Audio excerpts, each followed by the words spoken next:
The morning sun filtered through the tall windows of Kensington Palace as Anne sat in her private study, reviewing correspondence that had accumulated over the past week. The Princess Royal had always been known for her dedication to duty and her no-nonsense approach to royal obligations. At 73, she remained one of the hardest-working members of the royal family, often completing more engagements in a single year than royals half her age. Her secretary, Margaret, knocked gently before entering with a silver tray bearing the morning's official documents. Among them was an elegant cream envelope bearing the royal seal, the kind reserved for the most formal palace communications, and glanced up from her reading glasses, noting the serious expression on Margaret's face. "Your Royal Highness, this arrived by special courier this morning," Margaret said, her voice carrying an unusual tension. "It's marked as urgent and confidential," and accepted the envelope with practiced grace, though she noticed her secretary's hesitation to leave the room. "Is there something else, Margaret?" "Ma'am, I believe the contents may require your immediate attention." The courier mentioned it concerns the upcoming state ceremony honoring distinguished service members. The ceremony in question was something Anne had been looking forward to for months. As patron of numerous military organizations and someone who had dedicated her life to supporting veterans and active service personnel, she was scheduled to present medals to several extraordinary individuals who had shown remarkable courage and dedication. The event was particularly meaningful to her, as it represented everything she believed in duty, service, and recognition of those who put others before themselves, and carefully opened the envelope, expecting routine details about timing or protocol adjustments. Instead, she found herself staring at an official memorandum that made her blood run cold. The document, bearing the signatures of several senior palace officials and courtiers, informed her that due to scheduling conflicts and protocol considerations, her role in the ceremony had been reassigned. Her name had been struck from the official program, and another member of the royal family would take her place. The words seemed to blur before her eyes as she read and reread the communication. There was no detailed explanation, no apology, and certainly no acknowledgement of the months she had spent preparing for this event. The tone was clinical and dismissive, treating her removal as a mere administrative adjustment rather than a significant slight to someone who had served the crown faithfully for over 5 decades. And set the document down with trembling hands, her mind racing through the implications. This wasn't just about one ceremony. It represented something far more troubling. Throughout her life, she had prided herself on being dependable, thorough, and committed to every role she undertook. Unlike some members of the royal family who had generated headlines for personal scandals or controversial statements, and had consistently focused on her duties with minimal fanfare and maximum effectiveness. The ceremony held special significance because it honored individuals from the military community that Anne had supported throughout her career.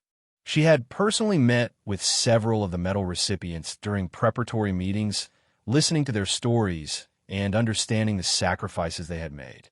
These were people who had served in conflict zones, saved lives, and demonstrated extraordinary bravery.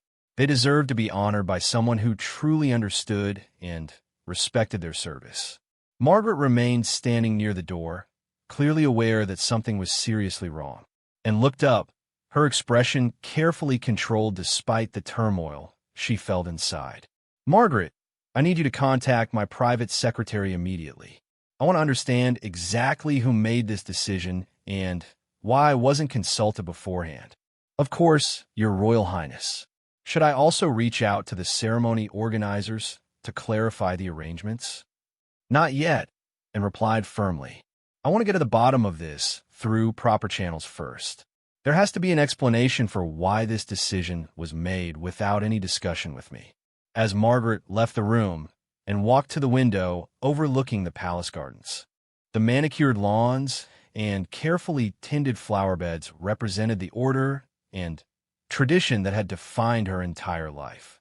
She had been raised to understand that being royal meant putting duty before personal feelings, serving the institution above individual desires, and maintaining dignity even in difficult circumstances. However, this situation felt different from the usual challenges that came with royal life. Being excluded from a ceremony without explanation wasn't just disappointing, it was deeply disrespectful, and had built her reputation on reliability and competence. Organizations requested her patronage specifically because they knew she would take her responsibilities seriously and add genuine value to their causes. The military community, in particular, held in an exceptionally high regard. Her work with the armed forces went far beyond ceremonial appearances. She regularly visited bases, met with service families, and advocated for veteran support programs. The upcoming ceremony wasn't just another royal engagement for her. It was an opportunity to personally thank individuals who embodied the values she most admired. And returned to her desk and carefully reviewed the memorandum again, this time analyzing every word and phrase for clues about its origin. The language was formal but impersonal, suggesting it had been drafted by palace bureaucrats rather than senior family members. However, a decision of this magnitude couldn't have been made without approval from the highest levels of the royal household. She began to wonder if this was connected to recent discussions about streamlining royal duties and reducing the number of family members involved in certain types of events. There have been ongoing conversations about modernizing the monarchy and focusing public attention on a smaller core group of working royals. Perhaps she was being gradually pushed aside to make room for younger family members or to reduce costs associated with large-scale royal participation. The thought was both painful and infuriating, and had never sought the spotlight or demanded special treatment. She had simply done her job with dedication and professionalism for decades. If the family was indeed moving toward a more streamlined approach, she deserved to be part of those conversations rather than being quietly removed from important events. Her phone rang, interrupting her thoughts. It was her private secretary returning Margaret's call with some preliminary information. The news was not encouraging. According to initial inquiries, the decision had been made at the senior staff level with approval from Charles's office. The official explanation cited concerns about balancing family representation and ensuring appropriate protocol hierarchies were maintained, and felt a surge of anger unlike anything she had experienced in years. The explanation was bureaucratic nonsense that avoided addressing the real issue. She had been removed from an event she was uniquely qualified to handle, and the decision had been made without any consultation with her. This wasn't about protocol or representation. It was about power and control. As she hung up the phone and realized that this situation would require her to have a difficult conversation with her brother. Charles had recently ascended to the throne and was still establishing his approach to family dynamics and royal responsibilities. Perhaps he was unaware of how his staff had handled this situation, or maybe he had specifically endorsed this decision as part of his vision for the monarchy. Either way, Anne knew she couldn't let this matter rest. The ceremony was scheduled for the following week, which meant time was running short for any changes to be made. More importantly, the principle at stake went far beyond one event. If she allowed herself to be sidelined without explanation or discussion, it would set a precedent that could affect her ability to serve effectively in the future. Anne spent the remainder of the morning reviewing her schedule and considering her options.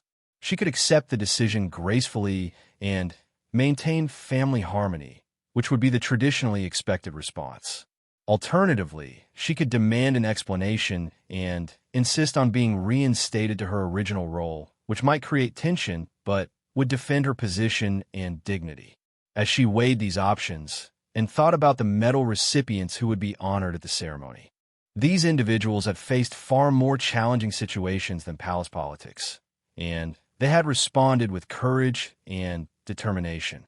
Their example reminded her that sometimes the most difficult path was also the most honorable one. The afternoon brought additional information that only deepened Anne's frustration. Her replacement for the ceremony would be a junior member of the royal family with minimal experience in military affairs and no established relationship with the veteran community. This choice seemed to confirm that the decision was based on factors other than qualifications or appropriateness. Margaret returned with tea and updates from various palace departments.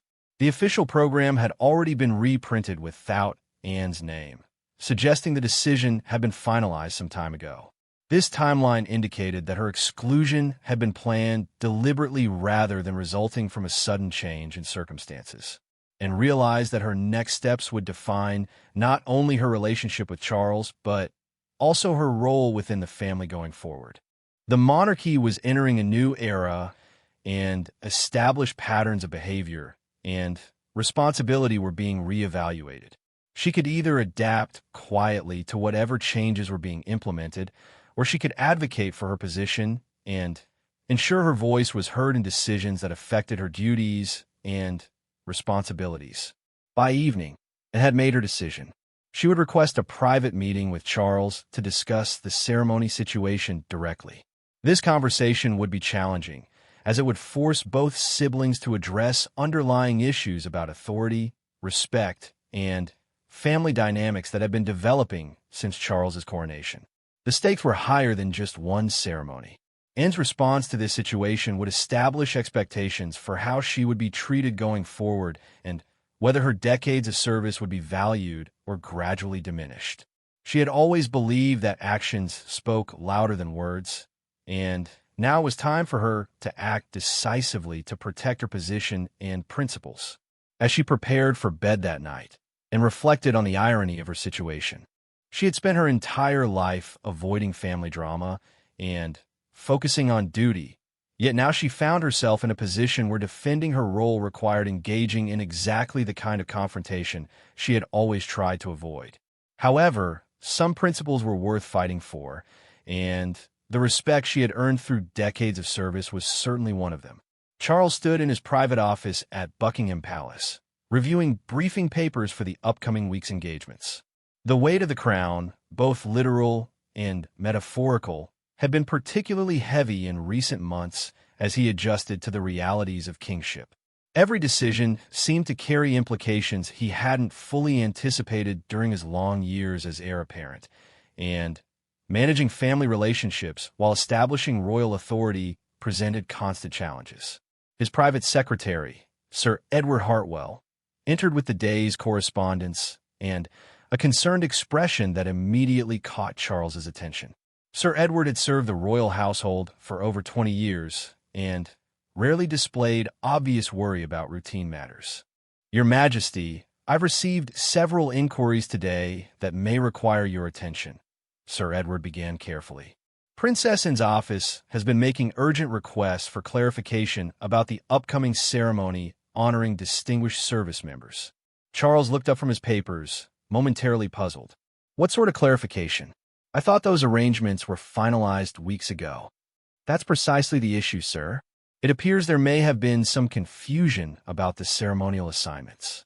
Princess Anne's representatives are asking why her role was changed without prior consultation. A cold feeling settled in Charles's stomach as he began to understand the implications of Sir Edward's words. Her role was changed? I wasn't informed of any changes to Anne's responsibilities. She was supposed to present the medals and deliver the keynote address. Sir Edward consulted his notes with obvious discomfort. According to the Ceremony Coordination Office, Princess Anne's name was removed from the official program last week.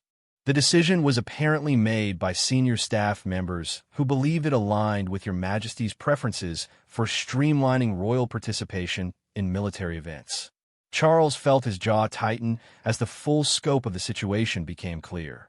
His staff had made a significant decision about his sister's role without consulting either him or indirectly. This was exactly the kind of presumptuous behavior that he had been trying to eliminate since taking the throne, yet had happened under his own authority. Who specifically made this decision? Charles asked, his voice carrying a sharp edge that Sir Edward recognized as a warning sign. The directive came from the Deputy Master of the Household's office, sir. They cited conversations about focusing ceremonial duties on a smaller core group of working royals. The assumption was that this aligned with your vision for modernizing the monarchy. Charles stood up abruptly, pacing to the window that overlooked the palace courtyard. The irony was bitter.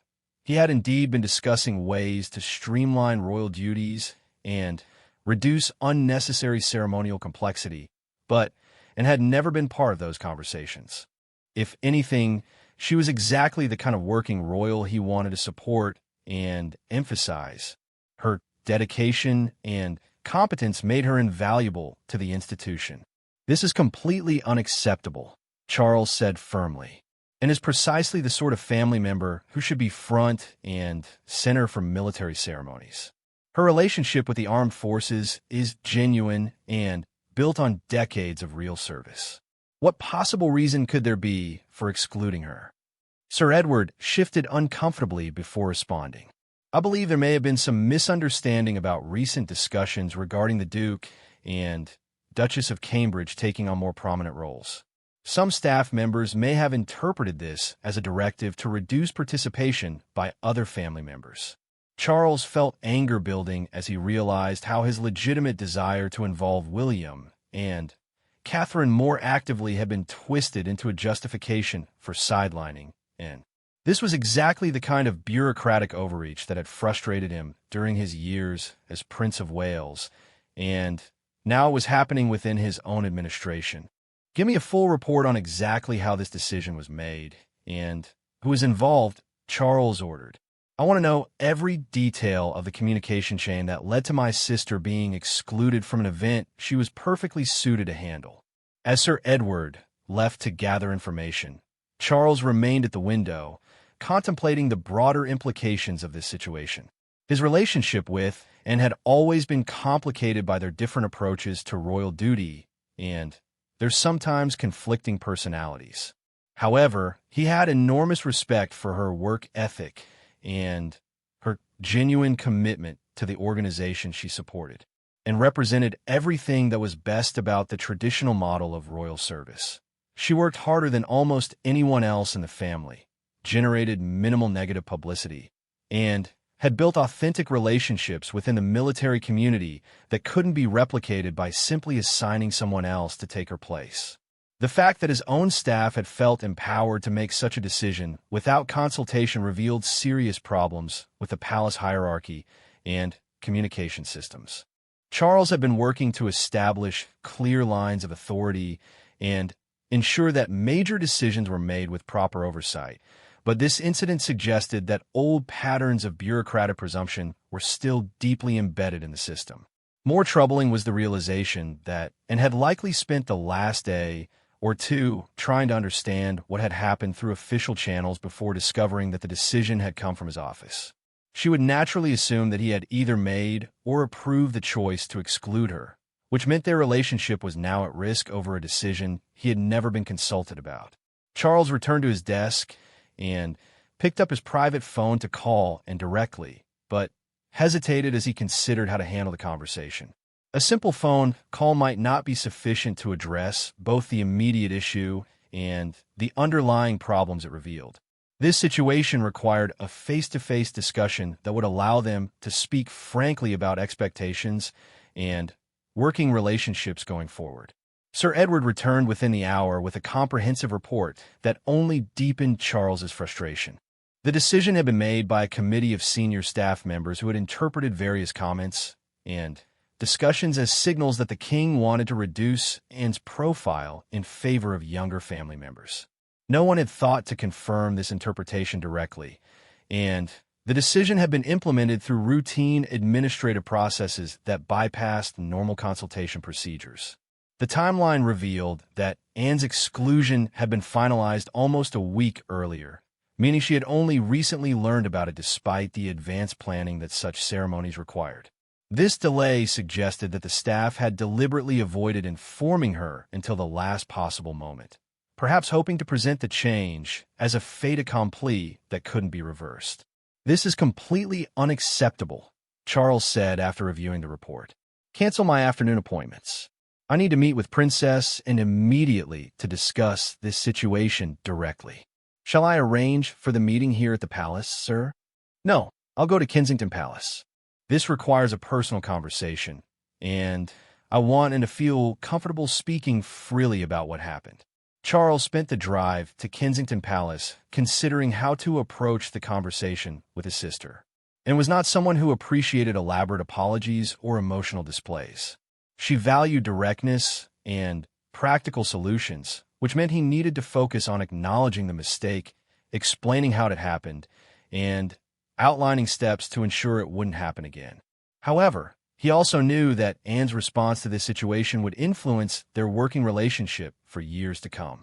She had every right to be angry about being excluded without consultation, but her reaction would determine whether this incident became a minor administrative error or a significant rift between them. The Princess Royal received him in her private sitting room, and Charles immediately noticed the controlled tension in her posture and expression, and had always been skilled at maintaining composure during difficult situations, but her barely contained frustration was evident to someone who had known her for over 7 decades. "And I've come to discuss this ceremony situation," Charles began directly, knowing that elaborate preliminaries would only irritate her further. "I want you to know that I had no knowledge of the decision to change your role until this morning." Anne's expression didn't change, but Charles could see her processing this information carefully. "Then, how exactly did my name end up being removed from the program without any consultation with either of us?" Charles explained what he had learned about the staff decision-making process and the misinterpretation of his general comments about modernizing royal duties. As he spoke, he watched Anne's expression shift from barely controlled anger to a different kind of frustration, one directed not just at the situation, but at the systemic problems it revealed. "So your staff felt empowered to make decisions about my role based on their assumptions about your preferences," and said when he finished. "This suggests that you either haven't established clear authority structures, or that the people working for you don't understand the difference between strategic vision and operational decisions."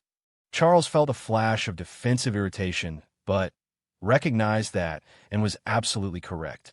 The incident revealed serious flaws in how his administration was functioning, and these problems extended far beyond one ceremony. If staff members were making significant decisions based on assumptions rather than explicit instructions, it suggested that his leadership style wasn't providing the clarity that complex institutions required. "You're right," Charles admitted. "This incident has revealed problems with how decisions are being made and communicated. But more immediately, I need to address how this affects you and your role in the ceremony." And stood and walked to the window, her back to Charles as she spoke.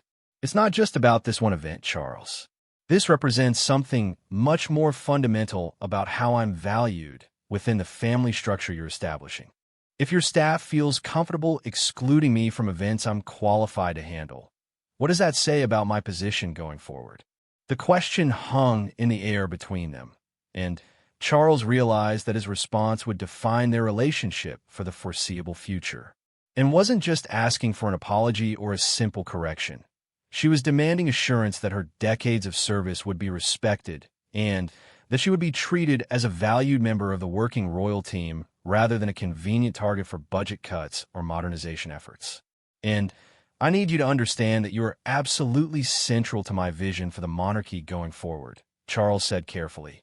"Your work with the military community is irreplaceable, and your dedication to duty is exactly what this institution needs. The staff error happened because people made assumptions about streamlining without understanding that you represent the best of what we should be preserving and emphasizing," and turned back to face him, her expression still guarded but showing the first signs of softening. "Then, how do we ensure this doesn't happen again? I can't be effective in my role if I have to constantly worry about being excluded from events without explanation or consultation." Charles recognized this as both a challenge and an opportunity, and was giving him a chance to establish new protocols that would prevent similar incidents while also demonstrating his respect for her position. His response would need to be concrete and actionable rather than merely diplomatic. "First, I'm going to have you reinstated to your original role in the ceremony," Charles said firmly. "Second, I'm implementing new consultation requirements for any changes to senior family members' responsibilities. Third, I want you to work with me to establish clear guidelines about how royal duties are assigned and modified so that everyone understands the proper procedures. And nodded slowly, clearly evaluating whether these commitments were sufficient to address her concerns. And what happens to the staff members who made this decision without proper authority? Charles had anticipated this question and knew that and would be watching his answer carefully. How he handled accountability would signal whether he was serious about preventing future incidents or simply trying to smooth over this particular problem. There will be consequences for the people who exceeded their authority, Charles said. But more importantly, we're going to restructure the decision-making process to ensure that senior staff members can't make assumptions about family roles without explicit approval. The conversation continued for another hour as they worked through the practical implications of the changes Charles was proposing. His questions were pointed and specific, clearly designed to test whether his commitments would translate into meaningful reforms or merely cosmetic adjustments. By the end of their discussion, Charles felt that they had reached an understanding that would strengthen rather than weaken their working relationship. The incident had forced them to address underlying issues that might have festered if left unexamined, and his direct approach had helped him identify problems with his administration that required immediate attention. However, he also knew that his sister would be watching carefully to see whether his promises were kept and whether the changes he had outlined would actually be implemented, and had accepted his explanation and agreed to move forward, but her trust would need to be earned through consistent action rather than good intentions. The morning of the ceremony arrived with crisp autumn air and brilliant sunshine streaming through the windows of Westminster Hall, and stood before her mirror, adjusting the medals and insignia that marked her decades of service to various military organizations. The familiar weight of the decorations felt reassuring, a tangible reminder of the relationships and responsibilities she had built over the years. Margaret entered with the final ceremonial details and a carefully prepared schedule that had been revised multiple times over the past week. The reinstatement of Anne's role had required extensive coordination between various palace departments, military liaison offices, and protocol specialists. What should have been a straightforward administrative correction had revealed just how complex the machinery of royal ceremonial events had become. "Your Royal Highness, the transport will arrive in 30 minutes, Margaret announced. The ceremony organizers confirmed that all arrangements have been properly updated, and the medal recipients have been briefed on the revised presentation order, and nodded, though she couldn't entirely shake the awareness that this moment almost hadn't happened. The past week had been a whirlwind of behind-the-scenes negotiations and diplomatic conversations as Charles worked to fulfill his promises about reforming the decision-making process. The changes he had outlined were being implemented, but institutional reform was slow work that would take months to fully establish. The drive to Westminster Hall gave in time to review her notes about each medal recipient.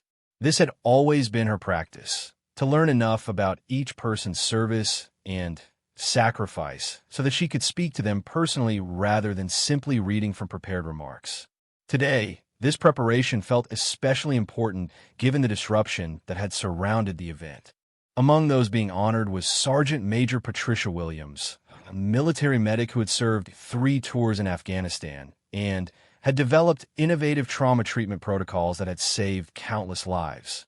There was also Flight Lieutenant David Chun, who had led a dangerous rescue mission during a natural disaster in the Caribbean, and Captain Sarah Morrison, who had established mental health support programs for veterans transitioning to civilian life. Each of these individuals represented the kind of dedication and courage that and found genuinely inspiring. They had chosen to serve others at significant personal risk, often with minimal recognition or reward.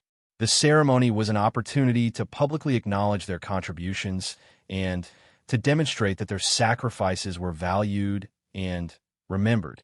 As her car approached Westminster Hall, I could see the crowds that had gathered to witness the ceremony. Military families, veterans organizations, and members of the public had come to show their support for the medal recipients. The site reminded her why this event mattered beyond palace politics or family dynamics. It was about honoring people whose service deserve recognition regardless of whatever administrative confusion had surrounded the planning. Charles was already present when Anne arrived, and she could see that he had made a point of greeting many of the medal recipients and their families personally. His engagement with the honorees appeared genuine rather than merely ceremonial, which suggested that he understood the significance of the event beyond its role in their recent disagreement.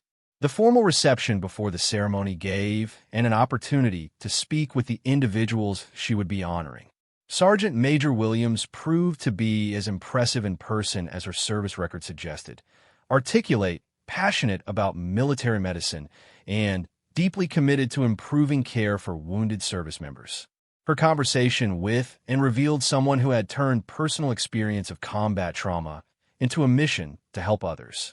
Flight Lieutenant Shun spoke about his rescue mission with characteristic military understatement, and could read between the lines to understand the extraordinary risks he had taken to save civilian lives. His decision to volunteer for the mission had been made knowing that the weather conditions and terrain made success unlikely and survival uncertain. Yet he had proceeded because others needed help, and he had the skills to provide it. Captain Morrison's work with veteran mental health programs particularly resonated with, and who had seen firsthand the challenges faced by service members transitioning back to civilian life. Morrison had identified gaps in existing support systems and had developed innovative approaches to helping veterans cope with trauma, unemployment, and social isolation. Her programs have been adopted by military organizations across the Commonwealth. As Anne spoke with these remarkable individuals, she felt her earlier frustration about the ceremony planning fade into perspective. Whatever bureaucratic mistakes had been made, the important thing was that these heroes were receiving the recognition they deserved. Her role was to serve as a representative of the nation's gratitude, not to focus on her own grievances or wounded pride. The formal ceremony began with traditional military precision, and had worked with the organizers to ensure that the proceedings maintained warmth and personal connection rather than becoming merely ritualistic.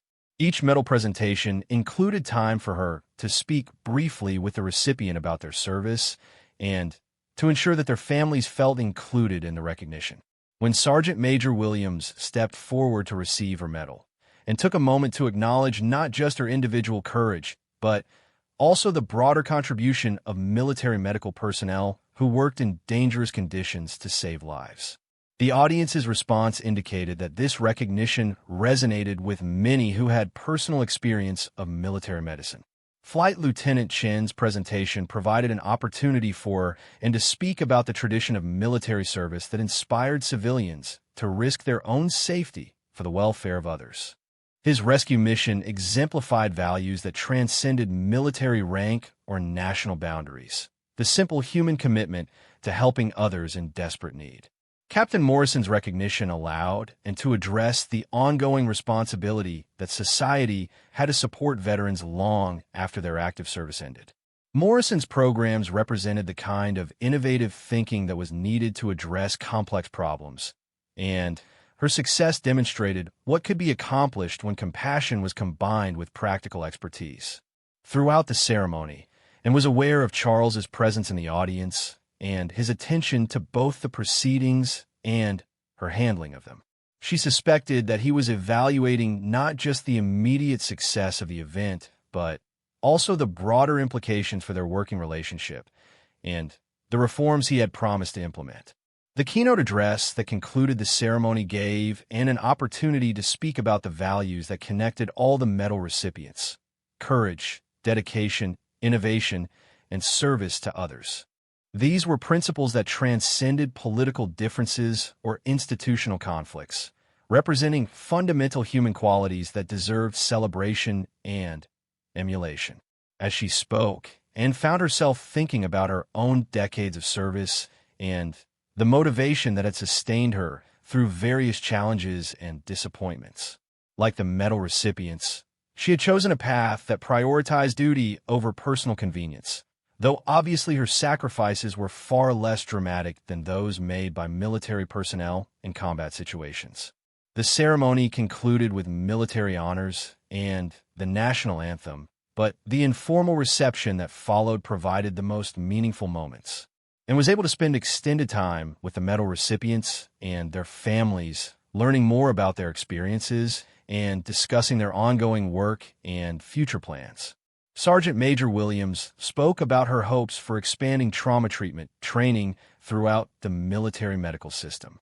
Flight Lieutenant Shun discussed his transition to civilian emergency response work, where he was applying skills developed during his military service to help communities prepare for natural disasters. Captain Morrison outlined ambitious plans for creating a national network of veteran support programs based on her successful pilot initiatives. These conversations reinforced Anne's conviction that the ceremony had been about much more than royal protocol or family dynamics. The individuals being honored represented the best of human potential, people who had chosen to use their talents and courage in service of others rather than purely for personal advancement. Charles approached as the formal reception was winding down and could see that he had been similarly impressed by the medal recipients and their stories. "And this was exceptionally well done," he said quietly. "Your connection with these individuals is exactly what this kind of event should be about," and appreciated the acknowledgement, though she was more interested in ensuring that the broader lessons of the past week were understood and applied going forward. "The important thing is that we honored people who deserved recognition," she replied. "But I hope we've also learned something about how to make decisions that affect family roles and responsibilities." Charles nodded seriously. "The reforms we discussed are being implemented. I've already met with senior staff to establish new consultation requirements, and we're creating clearer guidelines about authority and decision-making procedures. What happened with this ceremony will not happen again," and evaluated his words carefully, looking for signs of whether these promises represented genuine institutional change or merely diplomatic reassurance designed to smooth over a difficult situation. Charles's tone suggested sincerity, but she knew that real reform would be measured by consistent implementation rather than good intentions. "I appreciate that, Charles. But more importantly, I hope we remember that events like this aren't primarily about us or our family dynamics. They're about serving people who have dedicated their lives to serving others. Our job is to ensure that recognition and support are provided effectively, regardless of whatever administrative or political considerations might be involved." As they prepared to leave Westminster Hall and reflected on the complex emotions the day had generated, the ceremony had been successful in honoring deserving individuals, and her role in that success felt deeply satisfying. The broader issues with palace administration were being addressed, though time would tell whether the promised reforms would be sustained. Most importantly, the incident had clarified her own priorities and commitments going forward, and had always believed that royal service was about supporting causes and people rather than advancing personal interests or family positions. The past week had tested that conviction, but ultimately reinforced her determination to focus on the work that mattered most. The medal recipients and their families were departing with visible satisfaction and gratitude for the recognition they had received. Their positive response to the ceremony reminded Anne why she had chosen to fight for her role in the event rather than simply accepting the administrative decision to exclude her. Some battles were worth fighting not for personal vindication, but because the stakes involved service to others who deserved the best possible support and recognition. As her car pulled away from Westminster Hall, and felt a sense of completion that went beyond the successful conclusion of the ceremony. The past week had forced her to defend her position and clarify her priorities in ways that would strengthen her effectiveness going forward. Whatever challenges lay ahead, she now had greater confidence in her relationship with Charles and clearer expectations about how decisions affecting her role would be made. The afternoon sun illuminated the London streets as Anne returned to Kensington Palace, where Margaret was waiting with the next week's schedule and preliminary plans for upcoming engagements. The routine of royal duties continued, and now approached her responsibilities with renewed conviction about their importance and greater assurance that her contributions were valued and respected. The ceremony had honored military heroes whose courage and dedication inspired everyone who learned their stories. Anne's role had been to serve as a conduit for national gratitude, ensuring that exceptional service received appropriate recognition. In fulfilling that responsibility, she had also demonstrated her own commitment to the values that made royal service meaningful: duty, integrity, and unwavering support for those who served others. 3 months after the ceremony, Anne sat in her office reviewing the quarterly reports from the various military organizations she supported. The autumn had been busy with engagements across the country, from visiting naval bases in Portsmouth to attending veteran reunions in Edinburgh. Each event had reinforced her conviction that her role within the royal family remained both vital and personally fulfilling. The reforms Charles had promised were gradually taking effect, though the process had proven more complex than either sibling had initially anticipated. Changing institutional culture required persistent effort, and there had been several instances where old patterns of bureaucratic presumption had resurged before being corrected. However, Anne was cautiously optimistic that the new consultation procedures were becoming embedded in palace operations. Margaret entered with the morning correspondence, including a letter that immediately caught Anne's attention. The envelope bore the insignia of the Royal Military Academy Sandhurst, and recognized the handwriting of the Academy's commandant. Inside was an invitation for her to deliver the keynote address at the next graduation ceremony, along with a personal note explaining that the cadets had specifically requested her participation. The invitation was particularly meaningful because it came from an institution that had trained many of the military leaders and had worked with throughout her career. Sandhurst represented the values of service and excellence that she most admired, and speaking to graduating officers would allow her to address the next generation of military leaders directly. As she reviewed the invitation details and reflected on how much had changed since the controversy surrounding the medal ceremony, the incident that had initially seemed like a simple administrative error had ultimately led to important conversations about family dynamics, institutional authority, and the principles that should guide royal service. Her relationship with Charles had evolved as well. The initial tension created by the ceremony situation had given way to more open communication and clearer expectations about their respective roles and responsibilities. Charles had kept his promises about reforming decision-making procedures and had gained confidence that her position within the family structure was secure and valued. The telephone rang, interrupting her thoughts. It was Charles's private secretary calling to arrange a meeting to discuss the upcoming state visit by the President of France. The visit would involve multiple ceremonial events, and the planning process was being handled with the new consultation procedures that had been established following the medal ceremony incident, and appreciated being included in the preliminary discussions rather than simply receiving final assignments after decisions had been made by others.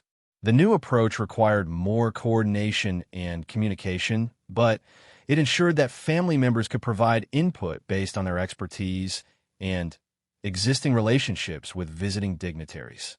The meeting with Charles took place at Windsor Castle, where he was spending the week fulfilling various constitutional duties, and found him in the green drawing room, reviewing briefing papers about the French president's policy priorities and personal interests.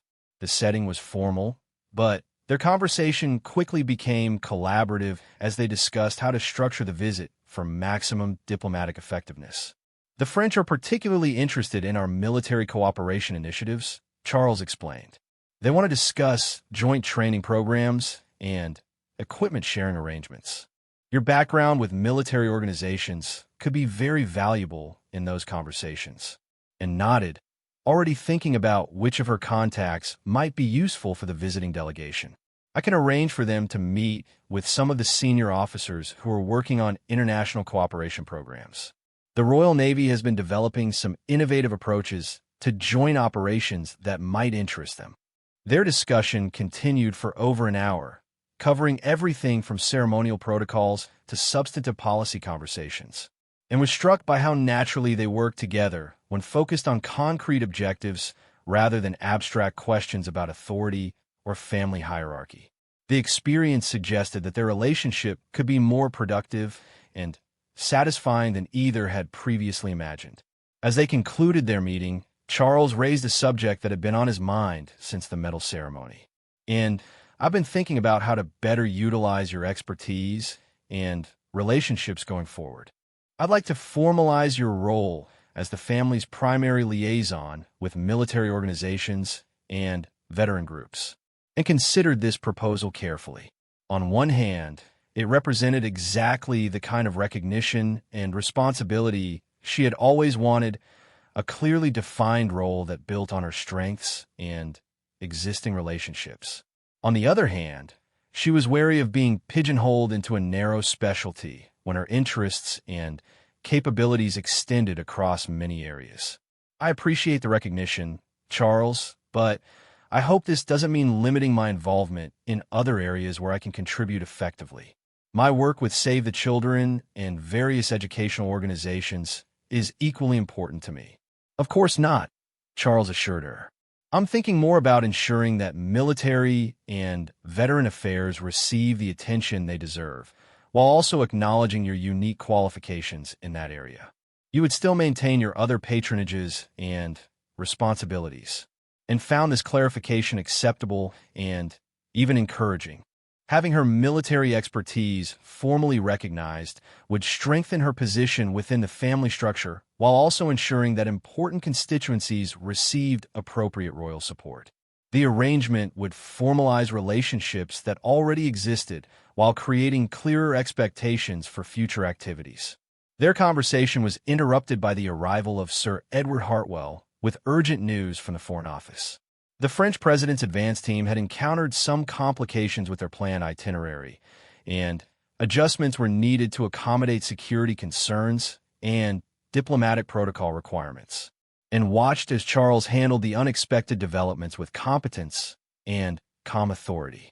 His response demonstrated the leadership skills that had been developing since his accession to the throne, and she felt a renewed respect for the challenges he faced in balancing multiple competing demands and expectations. The crisis also provided an opportunity for her and to contribute practical suggestions based on her experience with similar situations. Her recommendations about alternative venues and modified scheduling helped resolve the immediate problems while maintaining the diplomatic objectives of the visit. Working together to address the unexpected challenges reminded both siblings of their complementary strengths and shared commitment to effective royal service. Charles provided strategic vision and constitutional authority, while Anne offered practical experience and established relationships that could be leveraged to achieve specific objectives. As they worked through the revised arrangements for the French visit, and realized that the medal ceremony controversy had ultimately strengthened rather than weakened their partnership. The difficult conversations that followed the incident had cleared the air about expectations and procedures, creating a foundation for more effective collaboration going forward. The weeks that followed the Windsor meeting were particularly busy as both siblings prepared for the French state visit. Anne's military contacts proved invaluable in arranging meaningful interactions between the visiting delegation and British defense officials. The joint training facility visits that she organized became highlights of the diplomatic program, generating positive media coverage and substantive policy discussions. Charles made a point of publicly acknowledging Anne's contributions to the visit's success, both in private conversations with government officials and in remarks to the media. This recognition was important not just for Anne personally, but for establishing clear expectations about her role and status within the family structure.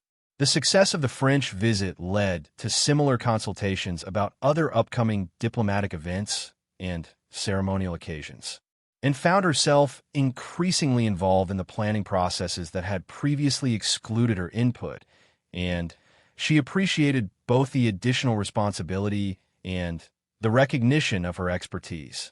The Sandhurst graduation ceremony she had been invited to address took place on a crisp November morning with perfect conditions for the outdoor parade that was central to the occasion. Ann's speech focused on the values that connected military service with broader concepts of duty and sacrifice, drawing on examples from both historical and contemporary contexts. The graduating officers responded enthusiastically to her remarks, particularly her emphasis on the importance of leadership that prioritized service to others over personal advancement. Several cadets approached her after the ceremony to express appreciation for her words and to discuss their upcoming assignments and career aspirations. Among the graduates was Second Lieutenant James Patterson, whose family had a long tradition of military service and who had specifically requested assignment to a unit deployed in humanitarian missions abroad. His commitment to using military skills for peacekeeping and disaster relief work reminded Anne of the medal recipients she had honored months earlier. Individuals who chose service over comfort and who understood that true leadership meant accepting responsibility for others' welfare. The conversation with Lieutenant Patterson and his fellow graduates reinforced Anne's conviction that her role in supporting military organizations remained both relevant and personally meaningful. These young officers represented the future of institutions she had supported for decades, and their dedication suggested that the values she most admired would continue to guide British military service. As the ceremony concluded and prepared to return to London, she reflected on the journey that had brought her to this point. The administrative confusion surrounding the medal ceremony had initially seemed like a simple bureaucratic error, but it had ultimately led to important changes in how royal duties were assigned and managed. More importantly, the incident had forced her to articulate and defend the principles that guided her approach to royal service. The process of working through the disagreement with Charles had clarified both her own priorities and her relationship with the institution she served. Anne's role within the royal family was now more clearly defined and formally recognized than it had been for years. The reforms Charles had implemented ensured that her expertise would be consulted in relevant situations, while the new consultation procedures protected against the kind of arbitrary decision-making that had caused the original problem. The drive back to Kensington Palace gave Anne time to review her schedule for the remainder of the year. The calendar was full of engagements that reflected both her established interests and new opportunities created by her enhanced role within the family structure. Each upcoming event represented a chance to serve organizations and individuals who shared her commitment to duty and excellence. As her car entered the palace gates, and felt a deep sense of satisfaction with both her professional responsibilities and her personal relationships. The challenges of recent months had tested her resilience and forced her to advocate for positions she believed in, but the results had justified the effort required. The medal ceremony that had started as a source of frustration and conflict had ultimately become a catalyst for positive change. The individuals honored at that event had demonstrated extraordinary courage and dedication in their service to others, and their example had inspired and to show similar determination in defending the principles she valued most. Margaret was waiting with the afternoon correspondence and preliminary arrangements for the next week's activities. Among the letters was a note from Sergeant Major Williams, updating and on the progress of her trauma treatment programs and inviting her to visit the new training facility that had been established based on her innovations. The invitation represented exactly the kind of ongoing relationship that made Anne's work meaningful. Supporting individuals and organizations was not just about ceremonial recognition, but about sustained engagement with causes and people who shared her commitment to service and excellence. As she settled into her office to review the day's remaining business and thought about the lessons learned during the recent months, institutional change was possible, but required persistent effort and clear communication about expectations and procedures. Personal relationships, even those complicated by family dynamics and competing responsibilities, could be strengthened through honest conversation and shared commitment to important objectives. Most importantly, and had been reminded that the most satisfying aspects of royal service came from supporting people and causes that embodied values worth defending. Whether honoring military heroes, supporting veteran programs, or mentoring future officers, her work was ultimately about recognizing and encouraging the best of human potential. The afternoon sun illuminated her office and began planning her response to the various invitations and requests that had arrived with the day's post. Each opportunity represented a chance to serve others while fulfilling the duties and responsibilities that gave her life meaning and purpose. The controversy that had begun with her name being struck from a ceremony list had evolved into a reaffirmation of her role and a strengthening of her relationships within the royal family. Sometimes the most difficult challenges produced the most valuable results, and was grateful for both the struggle and its resolution.